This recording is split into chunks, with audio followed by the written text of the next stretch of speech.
खरीप हंगामाच्या पूर्वतयारीमध्ये सगळ्यात महत्त्वाचा घटक म्हणजे रासायनिक खताचा वापर, सेंद्रिय खतांचा वापर आणि इतर जे सूक्ष्मान्नद्रव्य, गंधक, मॅग्नेशियम या घटकांचा वापर हा सगळ्यात महत्त्वाचा भाग आपण या ठिकाणी बघणार आहोत. पहिली गोष्ट, शेतीमध्ये जे पीक आपण घेतोय, जसं कपाशीसारखं पीक जे खादाड आहे, तुरीसारखं पीक ज्याला कमी खत लागतं परंतु त्याच्या गरजेच्या वेळेस खत देणं गरजेचं आहे, हे आपण लक्षात घेतलं पाहिजे.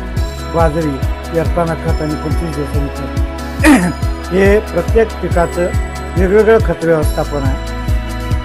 त्याची पूर्वतयारी शेतात जाण्यापूर्वी, बियाणं घेण्यापूर्वी आपल्याकडे असणं अत्यंत गरजेचं आहे. बाजारामध्ये कुठले खतं उपलब्ध आहेत आणि कशा पद्धतीने त्याचा वापर करावा हा वेगळा विषय आहे.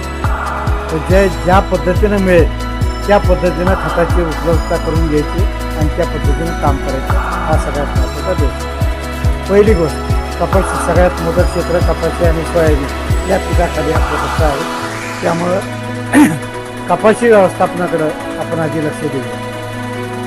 कपाशीमध्ये जे खत व्यवस्थापनाला आपल्याला गरजेचं आहे त्याच्यामध्ये बेसल डोसमध्ये पहिलं गोष्ट, नत्र, स्फुरद, पालाश हे खत किती लागतं त्या पिकाला संपूर्ण हंगामामध्ये त्याचा जर विचार केला तर कोरडवामध्ये 60 किलो नत्र, 30 किलो स्फुरद, 40 किलो पालाश, 20 किलो गंधक आणि 20 किलो मॅग्नेशियम हे 5 प्रकारचे खतं त्या पिकाला अत्यंत गरजेचे आहेत. त्यातल्या त्यात लागवडीच्या वेळी जे द्यायचं आहे ते 15 किलो नत्र आहे, 30 किलो स्फुरद आहे, 25 किलो पालाश आहे, त्याच्यानंतर 10 किलो गंधक आणि 10 किलो मॅग्नेशियम हे लागवडीच्या वेळेस आपल्याला पेरून द्यायचं.